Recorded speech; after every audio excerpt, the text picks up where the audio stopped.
Hello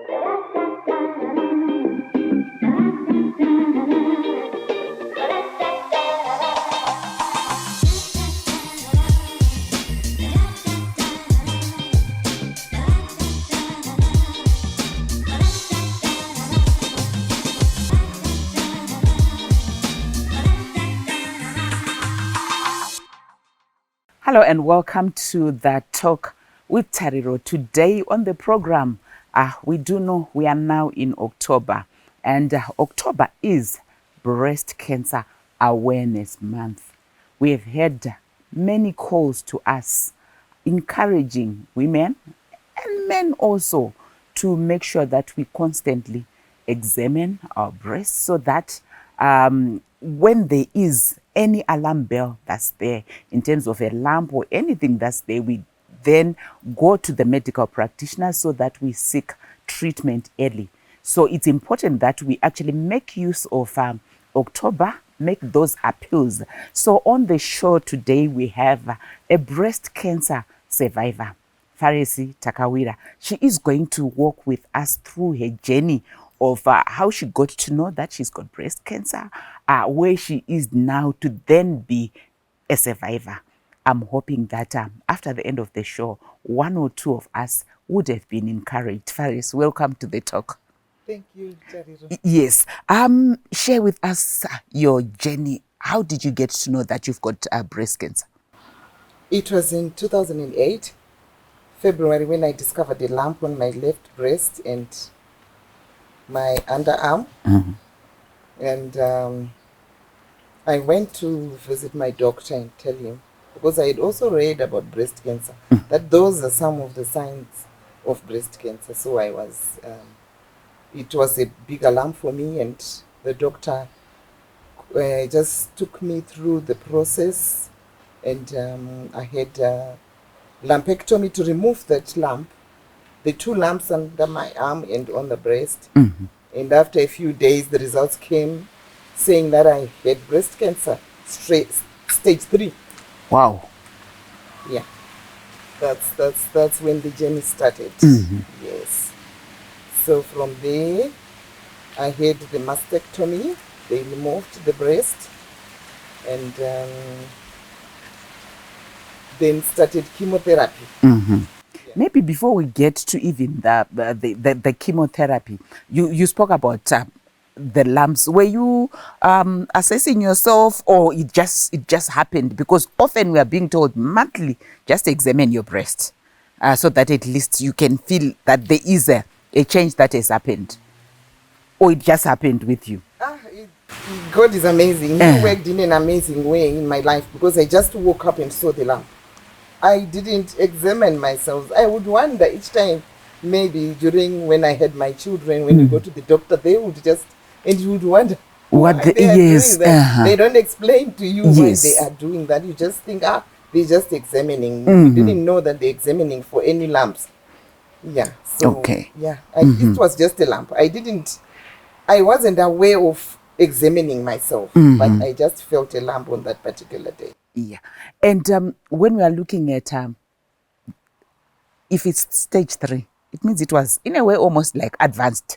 It's not stage 4, but stage 3, we know it's really up there. You're not feeling anything all along, all these years, for you to have moved from maybe stage 1, stage 2, now you were on stage 3. Oh, Tari, I tell you the truth, I didn't feel anything. Maybe I was just ignorant.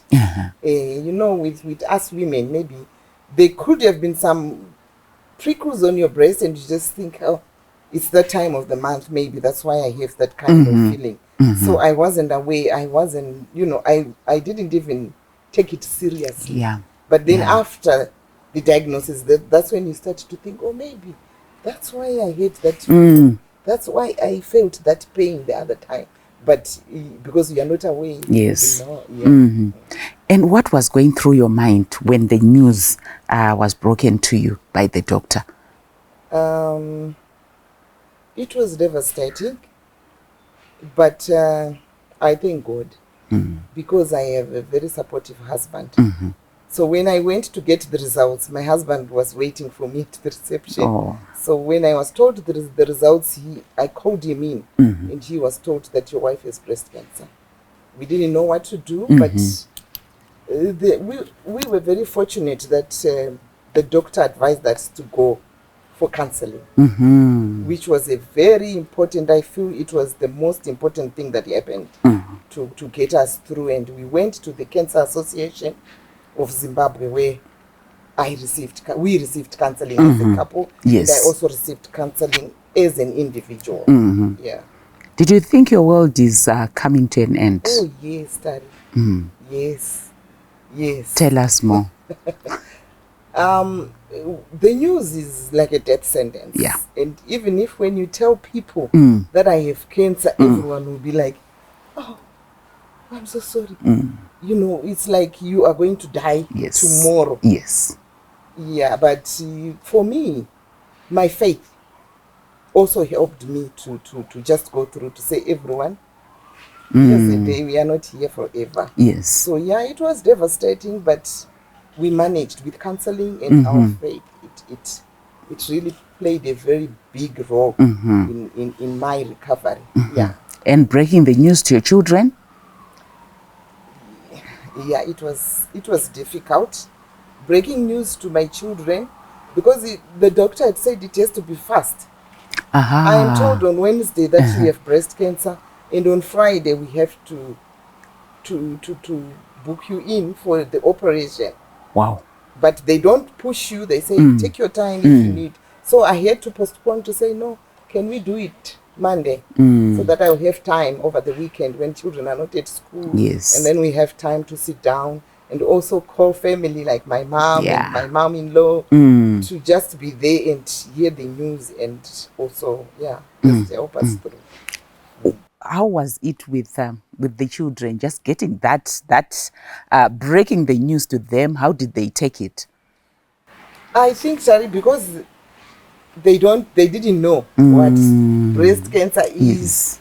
They didn't understand. My daughter was grade 1, my last born, and my other daughter was my two elder children.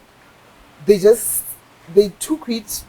But you know how they react. You don't know. I think you should have a program to ask them how they felt. Exactly. They don't want to show you that they are shocked, but at the same time they want to be there for you. Yeah. So I think it was traumatizing for them. Yeah. But we managed. Yes. I think it's one issue that we often don't get to discuss, where we are looking at as children. If your mother has got cancer and the news is broken to you as a child, how does it impact you as a child? We are in October, which is Breast Cancer Awareness Month. And on the show, we are looking at the issue of breast cancer, talking to a breast cancer survivor. Join us after the break.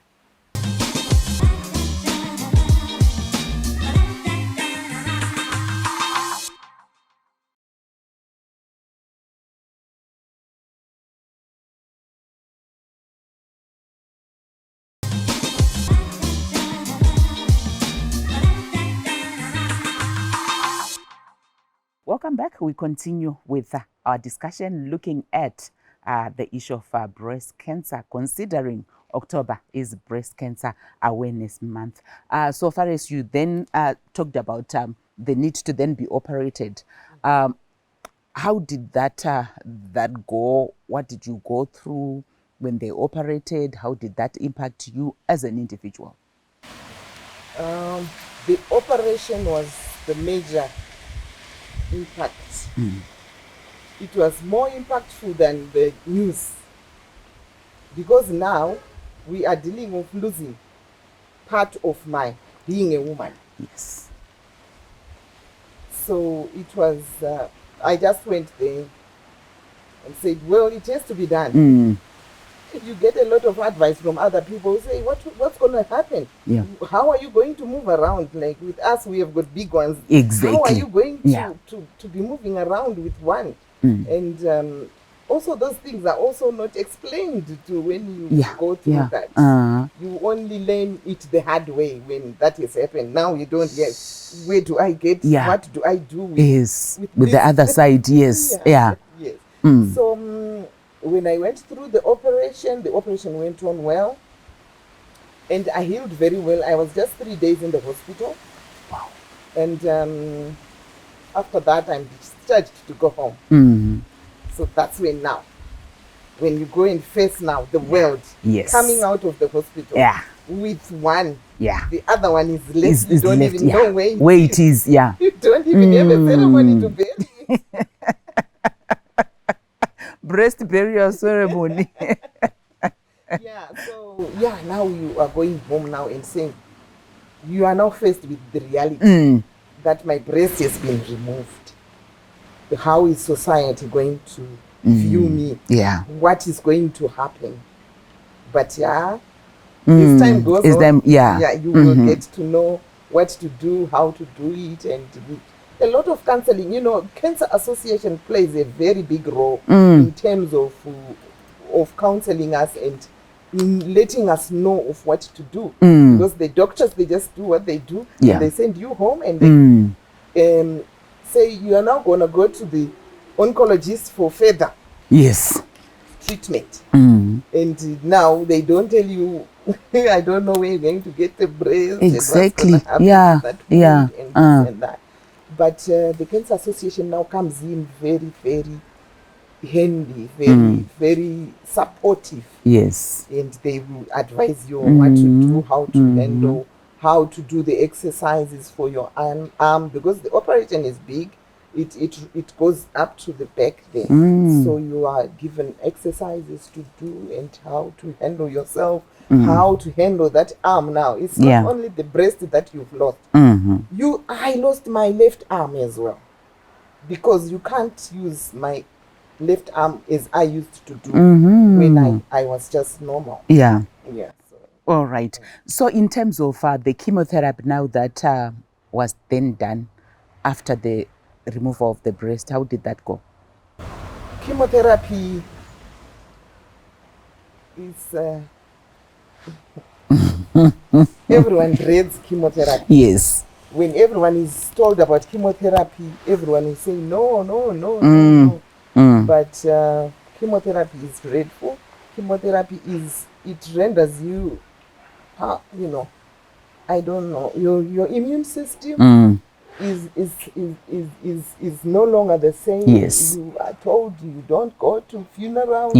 You are like, with this COVID, I'm saying, but I survived with cancer, because your immune system is suppressed. And if each time you catch an infection, it can go wrong with you. So chemotherapy is like that, and its side effects, vomiting, and not wanting to eat, catching a boat, and society viewing you in a different way. What is happening to me? What's wrong with this person? But the good thing for me is I had a very good support base. My community, the church, family, and even my nucleus family was very supportive. So it was even though it was 2008, which was the most difficult year in Zimbabwe. But with the grace of God, we sailed through. So looking at the issue of treatment in Zim in terms of chemo treatment, are we adequately prepared? Because often people have got this misconception, but we are seeing you as a survivor. It means you received all your treatment here and successfully, I must say. Yes, I really thank our medical system, though it's not enough. But they did their best. They are doing their best. But like for 2008, you had to source medication from even out of the country, because sometimes you would not get it. So for someone who is in the rural areas, I think they will just go home and say, I can't do it. So we are crying. Yeah. We have been crying. Mm. We have been making a lot of noise in terms of cheap cancer treatment. And if they can make it available in all the districts, Yeah. the provinces. Yeah. Mm. Because during that time when I was having chemo, you know, the other hospitals were not adequately, they didn't have enough equipment, and I had to go to an expensive hospital. And yeah, it was just difficult. So currently, where do I go to if I've got cancer and I want to go through the process that you went through? The good thing is now we have doctors now that are available. The GPs, they'll tell you to go to, and then they'll tell you to go to the, and even our hospitals, though we are saying if it's decentralized, to say if those that are in Gweru can have everything done in Gweru, if those that are in Mount Darwin can have it done in Mount Darwin, but you find it, you will have people coming to Harare. Yes. And during that time, it was only Harare. And the Bulawayo, even the radiotherapy machine was down. Even in Harare, you could have the radiotherapy machine down. Yeah. Well, join us after the break. We'll continue with our discussion.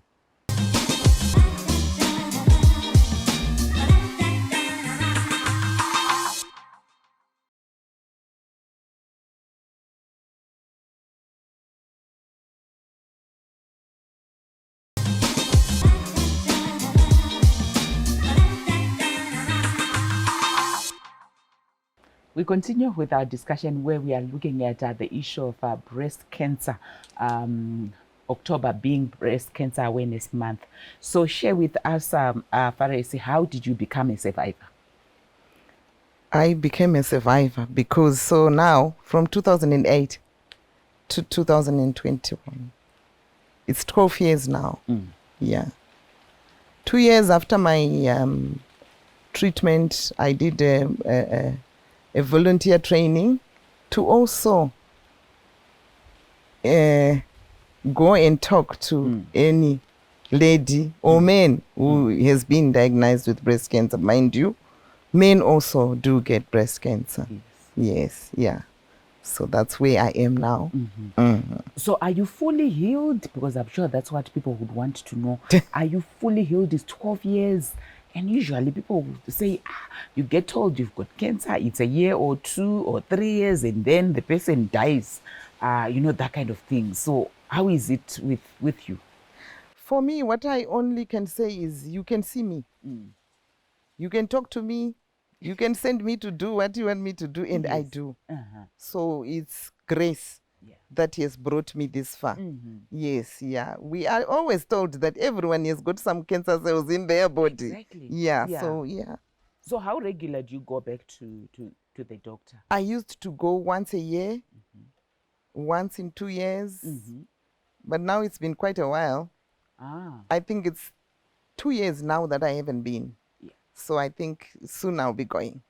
So when you go back, they are checking whether the cells are coming back and all? Yes. Okay. Yes, they do checks, x-rays, blood tests, mammograms on the other breast, that's still there. Yes. Yeah. And looking at now October being Breast Cancer Awareness Month, what is happening? There's a lot of noise about breast cancer when it comes to October, and then when it's during the year, it just gets quiet. So we are saying as survivors, we want that noise to continue, that everyone gets to know the message and they can be empowered to do the examinations themselves and just come and say, I have a lump on my breast, instead of them waiting to say, or you start seeing abnormal things happening to you and then you go to visit the doctor. Yes. So when you're looking at the advocacy, the awareness campaigns that you have done, is the message getting home? You wouldn't know that the message is getting home because we still have people that are still thinking the other way. You will have people saying, I have been bewitched. Yeah. I need to go and visit so and so for treatment. And yet you have been diagnosed at the hospital. So yeah, we still a long way to go. Yes, we still have a long way to go. But at least some we win, some we Yeah. lose. Yeah. And looking at that, funny enough, you're saying that that was actually my next question, where we are looking at when focusing on cancer, issues of treatment, people often try and come up with their own other options that they have. Some for the church will say, no, I'm going to have holy water, or I'm going to have a wristband. I'm not going to go for chemotherapy. Your message on that, you being also from the church and quite strong in the church as well, but you went and got help from medical practitioners. That's true, Tari. I went to the doctor, and the doctors diagnosed through the tests that they did. So why don't we give them the chance to do what they must do? Yes. Well, if I was diagnosed at church, then of course I would still go and say, yeah, I need to be prayed for. Yes. Although, yes, I am prayed for every now, and we always pray for our health. But when you are diagnosed with cancer, looking at cancer, it's something that affects you, and it's quite fast. Yes. And you need to just do what you're told by the doctors. Yes, yeah. For me, I encourage everyone to just go the medical way. Yes. Did you get any pressure to actually seek alternative therapy? I did. Yes. I did. It was quite a lot from friends. Someone said, let's go to this man of God. And yeah. But you know what I said? I said, no. If that man of God was the one who is calling me to say, you have cancer, then we can go. Yes. But if Dr. So-and-so he has done this diagnosis, I think let me just Stick go with the the doctor. medical way. Yes. Yeah. Okay. But there's a lot of pressure from friends, relatives, and even the immediate family. Yes. So one has got to just stand, because when one is diagnosed with cancer, you the whole family comes together. Yes. Because they are facing a life and death situation. Yes. So there's always those who they have strong faith in certain things. And it now depends on your faith. So for me, it was my faith. I said, no, I go to the doctors. And here I am 12 years later. Yes. So what are you now doing as a way of giving back, and any activities that are planned for October? Well, yes, I am busy doing a lot of things. I get asked to come and talk to people's gatherings, though in the past 2 years it has been difficult because of COVID. But even on the WhatsApp platforms, we always giving awareness, and we also have our own breast cancer groups. We work together and encourage each other, and that's what we do. And with collaboration with the Cancer Association, wherever they're going, yes, I am a volunteer with them. So I am always there. Whenever they need someone to go and talk to people as a survivor, I am always there. I'm available. And anywhere else, any organization can call me to just come. But at the moment, because I've spoken about decentralization of treatment to other towns here in Zimbabwe, I am concentrating on Gweru. Oh, that's good. Yes. So there are things that are coming. Gweru. They must watch There out. are things that are coming up soon. You watch this space. And in 30 seconds, your message to Zimbabweans, particularly looking at October, looking at issues of breast cancer. Breast cancer is real. Breast cancer can be treated, and you can survive. That's my encourage. Go and get tested. I think the Cancer Association has also got an advert that they are doing free. I think you pay a fee, which is not much, during the month of October. Yes. Just to get screened. Early detection saves lives. Yes. Indeed, early detection saves lives. And from what she is saying, breast cancer is real. But what's important for us to know is it can be treated. We are all being encouraged to go and get tested. Until we meet again next week, let's bear in mind, this is Breast Cancer Awareness Month. Let's visit those centers and be examined. Until next week, it's goodbye.